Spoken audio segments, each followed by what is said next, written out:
Hello and welcome ulit mga kaibigan. At ito po ang inyong lingkod si Brother Erwin Silva at ngayon po atin naman tatalakayin kung kailan nga ba pinanganak si Jesucristo.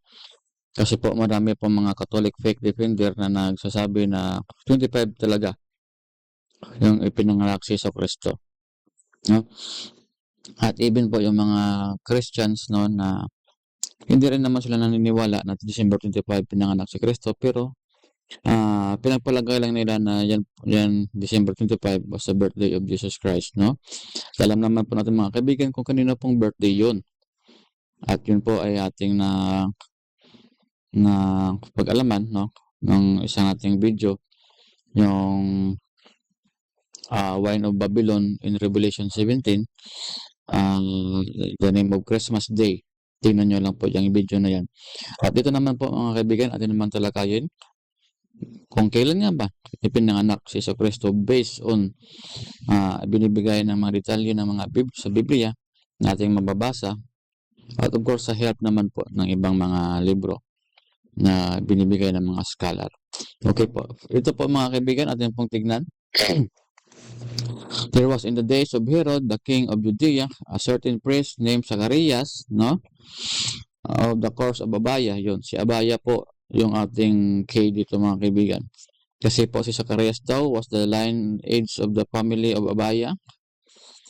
At siya po ay gumaganap ng gawain ng isang priest in sanctuary kung saan po na-assign si Abaya. Ito po ating basahin mga kaibigan sa Smith Dictionary, Bible Dictionary, na si Abaya, a course of 8 of the 24 courses or classes into the which priest divided for serving at the altar. Yun po mga kaibigan, si Abaya ay ikawalo sa family ng mga priest, no, na ibinigay na task doon sa altar in every week, no. And that nakasulat po sa unang Chronicles 24. At ito po ang ating babasahin mga kaibigan sa 1 Chronicles chapter 24 verse 19. Ito pong pagkasabi, these were the orderings of them with service to come into the house of the Lord according to their manner under Aaron their father, as the Lord God of Israel commanded them. Ito po si King David po ang nag-assign nito kasi po si King David sa ganitong time malapit na pong mamatay. At inassign niya po ito bago siya namatay, inarrange niya po yung mga tauhan niya sa templo after na na-build ni King Solomon, no? At ito nga po yung order of the priest, no, ng kanilang hindi lang po mga kaibigan, medyo may diferensya po yung ating PowerPoint.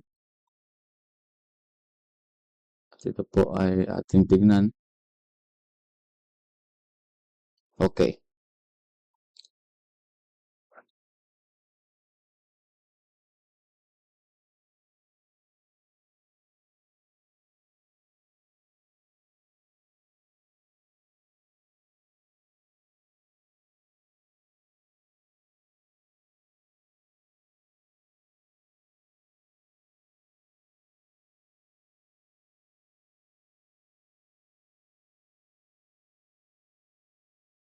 Yan po mga kaibigan, yung nakalagay dyan. Ang una-una pong pamilya ng priest na gumaganap doon sa templo ay si Jehoiarib, no? Judaya, Harem, Shorim, Malkijah, the 6th si Benjamin, si Hakos in the 7th, and the 8th si Abijah. Yun po naka-underline dyan mga kaibigan. And this Abijah was Abaya sa New Testament po, according to kay Smith Bible Dictionary. So atin naman po tingnan mga kaibigan. Dito po kasi sa sa sanctuary meron po kasing 3 feast na ginagawa, no? 3 times po yan na within 1 week lahat po ng mga priest pumupunta po diyan para magsagawa ng isang celebration din sa sanctuary, no? So wala pong exemption doon. Lahat po ng mga family ng priest na 24 priest na family na nakasulat doon.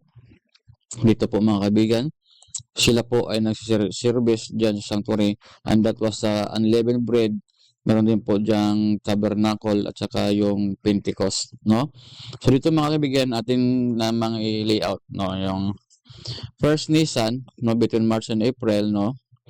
That is the first month of the Jews, no? That is between March and April sa atin ngayon. For the family of Jehoram, no, first week, second week, the family of Judea. Third week po, yan po ang Feast of Unleavened Bread. Lahat po ng mga priest dyan, gumagawa po ng sacrifices on that week. No, and then, mag-continue sa pamilya ni Harim, no, and then sa second month, no, that is Ayar, April and May between sa atin, no, between April and May po yan. Yung first week po dyan, si Shurim, si Melkia, si Mijamin, si Hakos, no, yung naka-order dyan. And then po, in Siban, that is May to June, no, the first week po dyan is Abijah, kasi siya po ay ika-8 priest po na inassign para mag-service in the sanctuary. Kung atin po titignan mga kaibigan, based on the story, no, si Zachariah, dyan po ginanap niya ang kanyang papel in the first week of Siban. And the first week of Siban, mga kaibigan, dyan po nagpakita yung angel kay Zachariah na magkukonceive si Elizabeth kay John. At kung atin pong tignan mga kaibigan, no, after 6 months po, nagpakita po si Angel Gabriel kay Mary. No? Ito po, Luke chapter 1 verse 26. At atin pong bilangin kung saan po yung 6 months na yan. Okay, no? In month of Tammuz, isa, Abi, 2, Elul, Tishrei, Kislev, Cheshvan, and Kislev. So, in between pala, November and December, si Christ, no, ibinuntis ni Mary. Diyan po nagpakita si Angel Gabriel na yung Kristo ay magkakatawang tao between November and December. Yun po, based on the biblical, mga kaibigan, natin nakita, nabasa. At ito po mga kaibigan, no, na si Mary in the 6 months, no, nagpakita yung angel sa kanya. Okay, atin pong bilangin na yung firstborn baby po mga kaibigan, ay babagsak po yan sa 10 months, no? At yan po sa 40 weeks, no, pregnancy, according sa mga expert mga kaibigan, na yung firstborn baby po lalabas, ibubuntis po ng mother within 40 weeks. At yan po ang nangyari sa firstborn baby namin. Akala namin 9 months lang, no? Pero lumabas po yung baby namin 10 months na po. Yung firstborn namin. No, kaya totoo po yung sinasabi nito na 40 weeks po yung pagbubuntis ng nanay and the first baby. At ito po mga kaibigan, so kung 10 months po siya ibinuntis ni Mary si Jesucristo, atin po namang kaibigan bilangin. So, December, saan po pupunta saan po babagsak yung 10 months? Of course, dito po sa September. Between September po and October, si Jesus Christ po ipinanganak. Hindi po December mga kaibigan. At ito rin po ang patunay na si Jesucristo ay December o September or October sa pinanganak, no? Kasi in between kasi yung ng Hebrew calendar, in between ng Gregorian calendar. Ito po, sa prophecy po kasi mga kaibigan, si Jesucristo daw ay magmi-ministry po siya within 3.5 years, no? No, kung 3.5 years si Jesus Christ mag-minister, ibig po sabihin mga kaibigan, ika-4 pong Passover feast yung kanyang mga 4 pong Passover feast yung kanyang inobserve nung dito pa po siya sa ating mundo, no? At ito nga po yung feast, ang Passover feast, yung una-una niyang Passover feast na sinelebrate. At diyan po yan. John chapter 2 po yan, verse 23. Hindi po Daniel.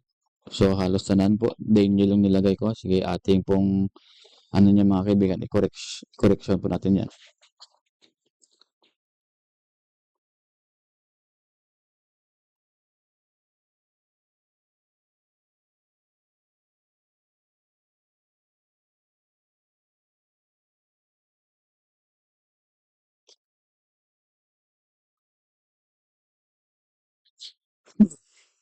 Ito po mga kaibigan, no?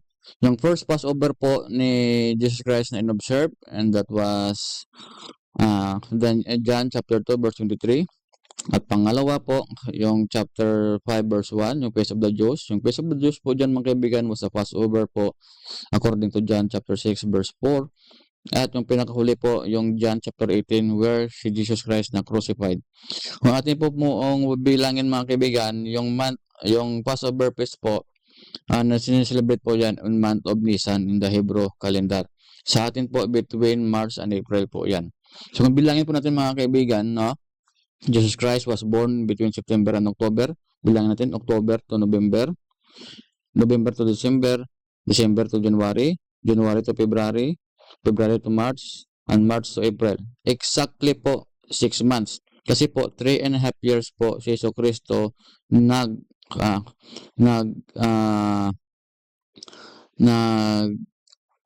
may ministry dito po. So kung pag binilang niyo po 'yan, that is the 6 months after his baptism, no, in John chapter 2 verse 23. And that is in John chapter 5 verse 1, that is 1.5 years na ni Christ, no? And John chapter 6 verse 4, that is 2.5 years na ni Christ. And John chapter 8 verse 18, that is 3.5 years na ni Christ. So kung natin naman mga kaibigan bilangin yung kanilang sinasabi na December, bilangin natin. December sa pinanganak, and then December ulit, that is first year niya, and December ulit, that is first second year niya, at December ulit, that is third year niya. Bilangin natin kung saan ba yung 6 months nila. December, January, February, March. Nasaan po yung 3 months nila? So, maling-mali talaga yung December na sinasabi nila. Kasi po si Christ po namatay in between March and April. So, hindi maakma yung December 25 nila sa kanilang sinasabi na si Jesus Christ na was born. So, kulang yung kanilang 3.5 years na ministry of Jesus Christ pag binasihan mo po yung December 25. So po mga kaibigan, no, pwede ba natin i-celebrate yung birthday ni Jesus Christ na yung alam na natin? So hindi po pwede mga kaibigan. Hindi po inallow ni Kristo na mag-celebrate ng kanyang birthday kasi po according to the Roman Catholic Church and the Catholic Encyclopedia, na tama naman po yung kanilang sinasabi doon na yung sinners only lang po ang nagse-celebrate ng birthday and not the saints. Pag binilagyan po mo po ng birthday si Jesus Christ, sabi daw doon sa Catholic Encyclopedia under the article Christmas, ginagawa niyo pong Diyos-Diyosan si Kristo. Hindi po siya Diyos sa paningin niya, kundi Diyos-Diyosan lang po. Kaya po mga kaibigan, mga kapatid, huwag niyo pong i-celebrate yung December 25. Kasi po ginagawa niyo pong sinners si Kristo at ginagawa niyo pong Diyos-Diyosan si Kristo. I hope mga kaibigan, ito po ay inyong maliwanagan. At kung medyo confused pa po kayo mga kaibigan, pwede nyo pong balik-balikan ang video na ito para po makuha po natin ang ibig sabihin. Ulit po, ito po si Aaron Silva, and you shall know the truth.